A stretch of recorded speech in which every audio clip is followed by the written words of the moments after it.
Ok, mes bien-aimés dans le Seigneur, nous allons écouter la parole de Dieu. Là, je vais vous parler sur l'enlèvement de l'Église. Et avant de commencer notre message, nous allons quand même prier pour recommander ce moment entre la main de notre Dieu. Fermons nos yeux et prions. Le Tout-Puissant, le Dieu des miracles, Seigneur, la Bible dit que dans leur détresse, ils crièrent à l'Éternel et l'Éternel les a envoyé sa parole et sa parole les a guéris. Papa, j'ai prié pour tous ceux qui vont nous suivre à travers cet enseignement, qu'ils soient touchés par la puissance du Saint-Esprit, Seigneur.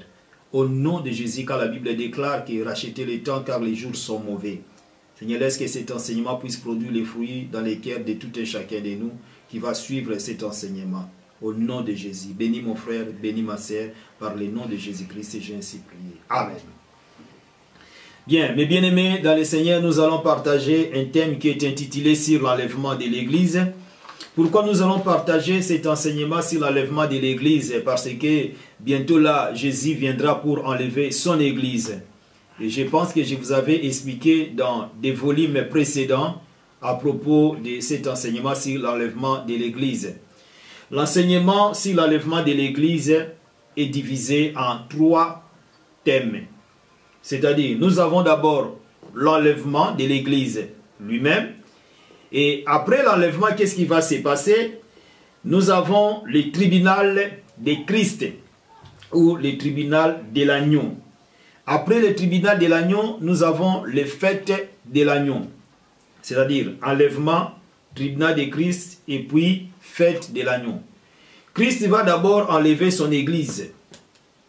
Je vous avais expliqué dans des volumes précédents pourquoi Christ va enlever son Église. Il y avait des raisons que j'avais parlé. Là, je ne peux plus reculer en arrière pour gagner le temps. Et après l'enlèvement, quand l'Église sera enlevée, dans le ciel, les chrétiens qui seront enlevés, ils vont passer au tribunal. Le tribunal que les chrétiens vont passer, ce ne sera pas le tribunal pour qu'ils soient peut-être condamnés, mais c'est juste pour qu'ils soient récompensés. Et pour quelles raisons qu'ils seront récompensés? Ils seront récompensés pour toute bonne œuvre qu'ils avaient fait sur la terre. C'est-à-dire, après l'enlèvement, il y a le tribunal de Christ. Après le tribunal de Christ, il y aura la récompense. À la récompense, on va récompenser tous les chrétiens qui avaient souffert pour l'évangile, pour le Seigneur. Et ils seront récompensés à travers des couronnes. Nous avons 4 sortes de couronnes que je vais vous expliquer après. Après la récompense, tous les chrétiens qui seront enlevés, ils vont passer à la fête de l'agneau. C'est là que nous allons fêter tous ensemble avec des patriarches d'Abraham, de Moïse, de Jacob, avec le Seigneur Jésus-Christ lui-même. Et pendant que l'Église est enlevée, ici sur la terre, il y aura des choses sérieuses qui vont se passer. Il y aura tribulation et grande tribulation, une période de 7 ans. Et durant cette période de 7 ans, l'Église ne sera plus sur la terre, mais l'Église est déjà enlevée. Et durant cette période, il n'y aura pas la manifestation du Saint-Esprit, il n'y aura pas la puissance du Saint-Esprit, il n'y aura plus le sang de Jésus que nous invoquons aujourd'hui, que Seigneur, j'ai commis des péchés, purifie-moi par ton sang précieux qui a été répandu sur la montagne de Golgotha. Mais à ce temps-là, comme l'Église ne va plus exister sur la terre, l'Église sera déjà enlevée, donc il n'y aura plus le Saint-Esprit, il n'y aura plus le sang de Jésus. Et le diable va régner publiquement, le diable va commencer à régner visiblement. Il n'y aura personne qui pourra l'arrêter parce que l'Église ne sera plus. L'Église est déjà enlevée. Et quand je dis l'Église, je ne dis pas les bâtiments, mais je dis les hommes. C'est-à-dire, mot Église, ça vient du mot grec qui veut dire ecclésia, qui veut dire hors de. Hors de, cela veut dire quoi? C'est-à-dire les chrétiens qui sont des membres de l'Église locale, ils sont aussi des membres de l'Église universelle. Bien aimé, arrêtez d'écouter des enseignements diaboliques qu'on vous prêche aujourd'hui en vous disant que non, vous pouvez prier chez vous à la maison, il faut quitter l'église et bâtiment. Bien aimé, une personne qui n'est pas membre de l'église locale ne peut jamais être membre de l'église universelle. Là, je vous ai déjà expliqué et je le répète encore pour une deuxième ou troisième fois pour une meilleure compréhension. Si tu n'es pas membre de l'église locale, tu ne peux jamais appartenir à l'église universelle. L'église locale, c'est quoi? L'église locale, c'est là où les chrétiens réunissent pour écouter la parole de Dieu. Ils ont un pasteur, ils ont des ministres de Dieu, des évangélistes, des prophètes, des docteurs. Ils ont aussi des frères et des sœurs en Christ. Donc c'est là ton église locale. Mais si aujourd'hui vous avez souvent l'habitude de dire que non, tellement qu'il y a des hommes de Dieu qui sont devenus des magiciens, des aventuriers, des escrocs, je préfère prier chez moi à la maison. Mais tu pries chez toi à la maison. Et qui est ton pasteur? Et qui prie pour toi? Donc tu n'as même pas un pasteur local, c'est-à-dire tu ne pourras jamais appartenir à l'église universelle. Mais pour que tu sois membre de l'église universelle, il faut que tu sois aussi membre de l'église locale. Et si tu n'es pas membre de l'église locale, tu as quitté ton église. Bien aimé, tu as raté le royaume des cieux. La Bible dit dans Hébreux chapitre 10 au verset 25 que n'abandonnez pas vos assemblées. Si la Bible dit que n'abandonnez pas vos assemblées, pourquoi? C'est parce que la Bible sait. La parole de Dieu sait que si tu abandonnes ton assemblée, c'est-à-dire que tu n'es plus chrétien. Tu n'es plus membre de l'église universelle parce que tu n'as pas l'église locale. Et si tu peux me dire que non, j'ai pris chez moi à la maison, mais c'est archi faux. Tu es candidat destiné à aller en enfer tout droit sans le savoir. Alors mes bien-aimés, quand l'église sera enlevée, le monde va passer dans une période vraiment très difficile qu'on appelle tribulation et grande tribulation. C'est une période de 7 ans divisée en deux. Première étape, ça sera tribulation, une période de 3 ans et demi. Et deuxième étape, ça sera aussi une étape de 3 ans et demi qu'on appelle grande tribulation. C'est là que le diable va ordonner à tous ceux qui seront sur la terre de prendre les cachets de 666. Si tu refuses de prendre les cachets de 666, alors tu ne peux pas voyager, tu ne peux ni acheter. Si tu tombes malade, tu ne peux jamais aller à l'hôpital parce que tu n'as pas les cachets de 666. Alors beaucoup des hommes vont accepter de prendre les cachets de 666. On va leur donner les cachets de 666 à la main droite et au front. Là, il n'y aura plus le pardon des péchés.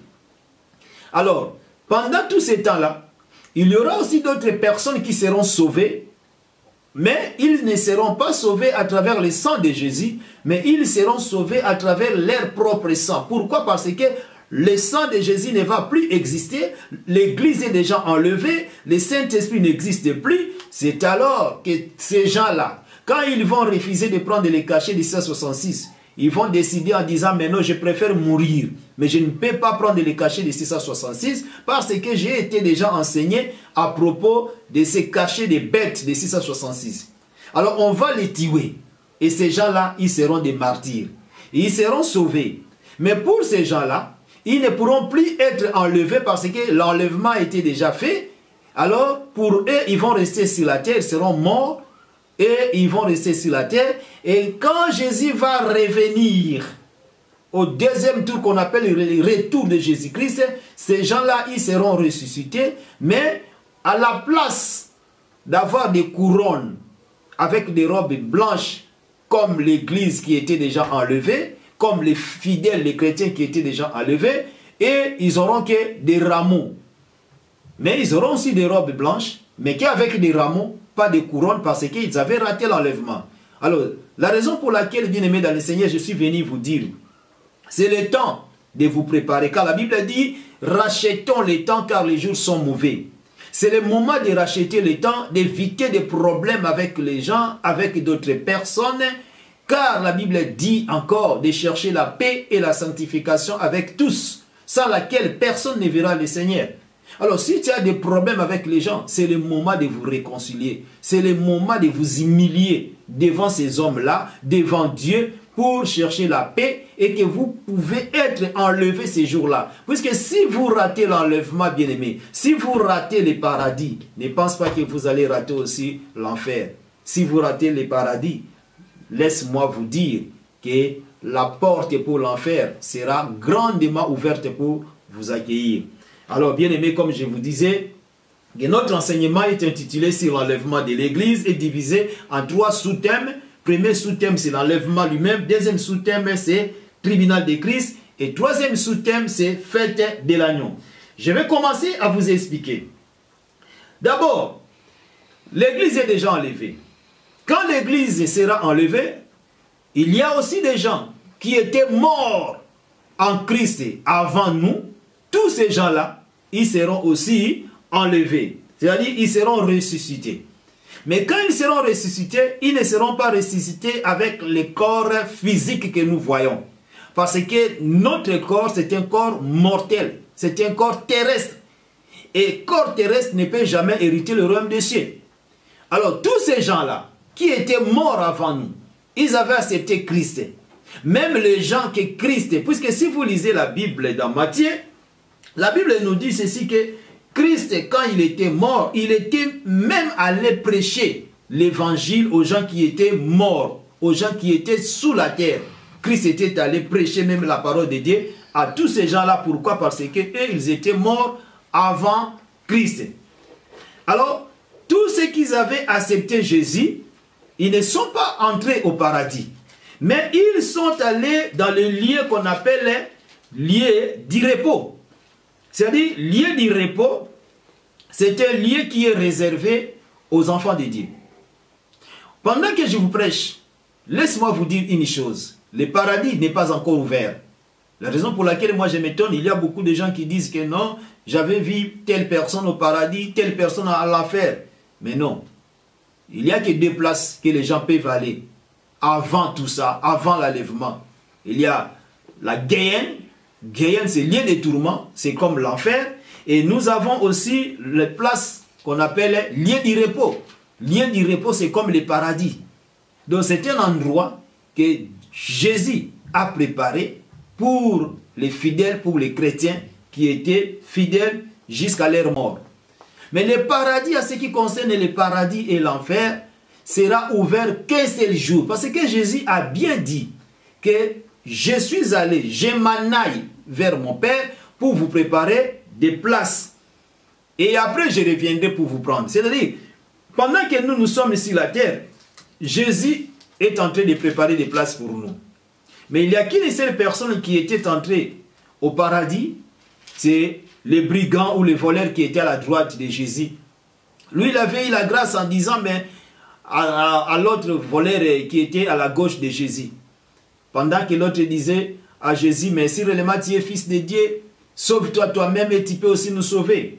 Et celui qui était à droite, il a dit, mais pourquoi toi tu dis des choses comme ça? Lui n'a même pas mérité d'être crucifié comme nous, parce que nous sommes des voleurs, nous sommes des brigands. Et à la fin, il a dit, Seigneur, souviens-toi de moi. Et Jésus lui a dit, ce soir même tu seras avec moi au paradis. Donc cet homme-là qui est au paradis, les voleurs là qui est au paradis avec Jésus-Christ, il avait trouvé la grâce. Donc, c'est-à-dire, celui qui était à gauche de Jésus, c'est l'image de l'Ancien Testament, l'image de la loi. La loi était là juste que pour condamner, pour condamner, pour condamner, pour condamner. Mais celui qui était à droite de Jésus, c'est l'image de la grâce. La grâce, c'est une faveur imméritée de Dieu. Et Jésus-Christ, c'est lui qui était au milieu. Cela veut dire, c'est lui le maître de la loi et de la grâce. Donc, il est au milieu. Alors, c'est le voleur qui était à la droite de Jésus qui est aujourd'hui au paradis avec Christ. Mais en dehors de cet homme-là, tous ces gens sont toujours dans les séjours de repos. Bien aimé, vraiment, j'ai beaucoup de choses à vous dire, mais faute de temps, mais je cours derrière le temps. Là, je vais vous expliquer comment ça va se faire. D'abord, nous avons la résurrection. Nous avons d'abord la première résurrection.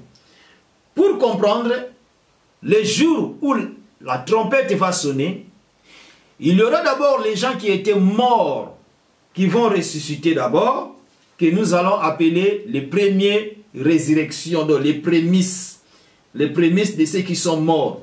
Nous allons prendre Matthieu chapitre 27, le verset 50 jusqu'au verset 53. Je vais lire et après je vais vous expliquer. La Bible dit, Jésus poussa de nouveau un grand cri et rendit l'esprit. Et voici le voile du temple se déchira en deux, depuis le haut jusqu'en bas, la terre trembla, les rochers se fendirent. Les sépulcres s'ouvrirent et plusieurs corps des saints qui étaient morts ressuscitèrent. Étant sortis des sépulcres après la résurrection de Jésus, ils entrèrent dans la ville sainte et apparurent à un grand nombre de personnes. C'est-à-dire, quand Jésus était mort, quand Jésus avait crié « Père, Père, tout est accompli », il était mort. Jésus était allé prêcher les gens qui étaient morts avant lui. Il a prêché l'évangile et les saints, donc c'est-à-dire les gens qui étaient morts avant Jésus-Christ, qui avaient accepté à l'évangile de Christ, ils étaient ressuscités. Mais ce n'était pas visiblement comme ça, c'était spirituellement. Alors, ils étaient ressuscités. Ils sont entrés dans la ville sainte. La ville sainte, c'est-à-dire, c'est le séjour du repos. Donc, ils sont allés dans le séjour du repos. C'est ça qu'on appelle le prémisse de la résurrection. C'est-à-dire, les gens qui étaient morts avant Jésus-Christ, ils étaient ressuscités ces jours-là, non pour aller au paradis, non pour vivre encore dans le monde terrestre, mais c'était pour aller dans le lieu du repos. Alors, qu'est-ce que je veux vous dire? Ça, c'était première résurrection. Et deuxième résurrection, ça sera les gens qui étaient morts après Jésus-Christ. Donc, les gens qui avaient accepté Jésus, pendant que Jésus était sur la terre, et jusqu'à la mort de Jésus-Christ, et jusqu'à nos jours aujourd'hui. Et ces gens-là, qui avaient accepté Jésus-Christ, ils seront aussi ressuscités les jours que la trompette va sonner. C'est-à-dire, que ce soit les gens qui étaient morts avant Jésus-Christ, que ce soit les gens qui étaient morts après Jésus-Christ, tous ces gens-là, quand la trompette va sonner, tous ces gens-là, ils seront ressuscités. Et ils seront ressuscités pour faire quoi? Ils seront ressuscités pour aller maintenant au paradis, dans le ciel, durant une période de 7 ans. Alors, quand ces gens-là seront ressuscités, toi et moi, qui serons vivants peut-être en ces jours-là, la trompette va sonner. Et quand la trompette va sonner, ce n'est pas tout le monde qui va entendre le son de la trompette. C'est comme l'histoire des enfants d'Israël qui étaient dans le désert. Pendant que les enfants d'Israël étaient dans le désert, et un jour ils avaient dit à Moïse que mais non Moïse, tout le temps toi tu dis que non, Dieu m'a dit, Dieu m'a parlé ceci, mais nous voulons que ce Dieu-là nous parle aussi. Et Moïse avait adressé cette parole à l'Éternel. L'Éternel lui a dit, bon Moïse, si c'est bien, va leur dire de se préparer, de laver leurs vêtements comme ça, ils vont monter à la montagne au 3e jour et je vais leur parler. Et après les 3 jours, ils pensaient qu'ils devaient laver leurs vêtements, or Dieu avait demandé leur purification. Et arrivé le 3e jour, quand ils étaient montés dans la montagne, pendant que Dieu parlait, ils attendaient que des tonnerres, ils attendaient que des bruits. Mais Moïse écoutait tout ce que Dieu lui disait. Et ces mêmes personnes, ils avaient changé leur langage en disant, mais non Moïse, parle à l'Éternel de te parler, et comme ça tu vas nous transmettre les messages. C'est pareillement que quand la trompette va sonner, il n'y aura que les élus de Dieu qui vont entendre les sons de la trompette. Il n'y aura que les enfants de Dieu qui vont entendre le bruit de la trompette, les sons de la trompette. Et tous ceux qui étaient morts avant Jésus et après Jésus, qui avaient accepté l'évangile, qui avaient accepté Jésus-Christ comme leur Seigneur et Sauveur, ils seront ressuscités pour aller vivre dans les cieux durant une période de 7 ans. Et pendant ces périodes-là de 7 ans, le monde va passer dans l'étape qu'on appelle des tribulations et des grandes tribulations. Et je vous avais expliqué dans les volumes précédents pourquoi Dieu va enlever son Église. Dieu va enlever son Église pour des raisons palpables, pour des raisons valables. Pourquoi? Parce qu'il ne va jamais arrêter Satan en présence de ses fidèles. Jésus ne pourra jamais peut-être faire du mal à Satan pendant la présence de ses fidèles. Jésus ne pourra jamais accepter que ses fidèles puissent vivre toutes ces choses-là. C'est pour cela que Jésus va enlever l'Église. Et quand l'Église sera enlevée, l'Église va passer dans le tribunal de Christ. Et Jésus va nous poser des questions, Jésus va nous juger pour plusieurs points que je vais vous les détailler prochainement dans les volumes suivants. Pourquoi? Parce que, faute de temps, je suis obligé de m'arrêter par là, mais prochainement je vais vous expliquer pour quelles raisons que Jésus-Christ va juger son Église. Que le Seigneur vous bénisse.